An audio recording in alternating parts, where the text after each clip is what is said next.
Hello, and welcome to my class today. You're actually on to ChinwenduBM-TV, and today I would love for you to get used to these two technological tools that could help you actually communicate with group of students in your classroom, or you could communicate with your community. You could collaborate and communicate with them. Most of you must have heard of Google Classroom, or if this is your first time hearing about Google Classroom is the number one. If I must tell you, it's a classroom, is a place where the knowledge transfer takes place. Usually, a one-to-many interaction takes place in a classroom, and different assessment tools are used at the end of every topic to evaluate understanding levels of students. If you want to understand the level of your students, Google Classroom is the first technological tool you could use. If you want students' assessment as it keeps going on in the class, the best tool you can use is that of Google Classroom. It is accessible, it is easy for you to make use of. All those of you, every single person out there that is actually looking for one technological tools that you could use to collaborate or communicate with your students, Google Classroom is available. So all the activities which are carried out for centuries inside the physical classroom are now available with more features right inside of the Google Classroom. The features you see in your direct class, your workstation in the classroom, it's available in Google Classroom. The beautiful thing about it is that you don't need to be in the physical classroom. You can be online and it feels like you are still in the classroom.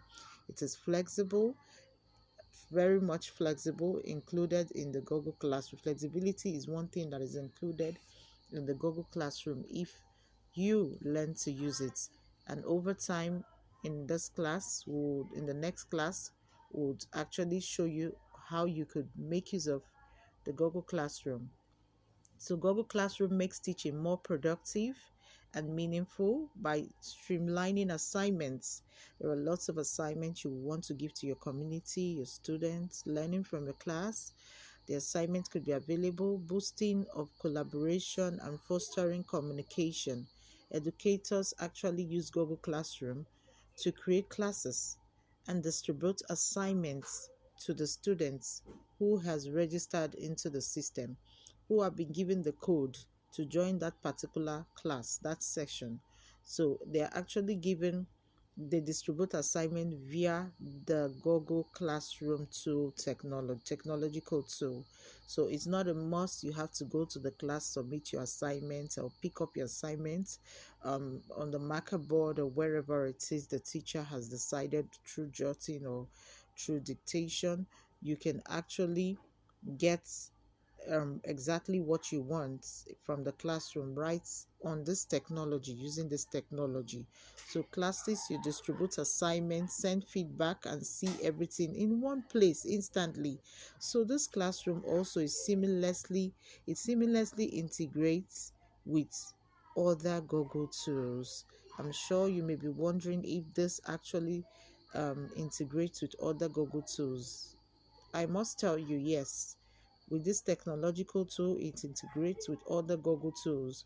Tools like Google Docs, that is your document filing and all of that, and Google Drive, where you could actually save your videos, your files, so that it could easily be accessible while you are in the Google Classroom.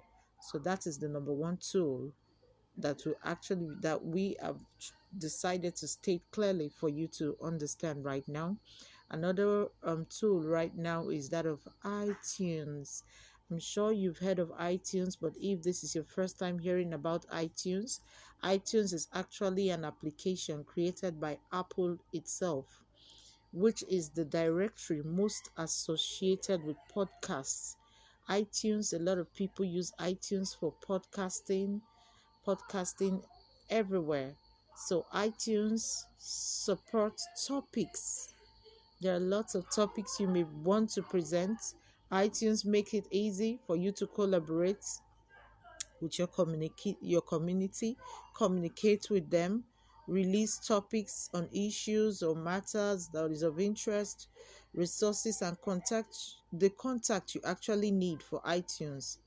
The iTunes tips for podcasts helps you connect with fans.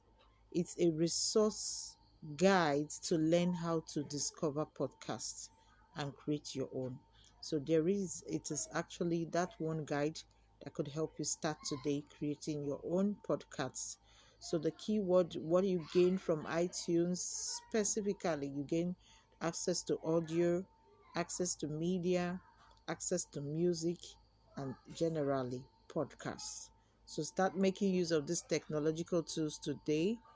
Once again, do not stop to subscribe and like our videos if this actually helped you out there. And if you've been struggling to get to know new tools and technology that would help you communicate and collaborate with your community, it is presented here today. I hope this has helped somebody. Have a lovely day. It's your girl, Blessing Chinwe here.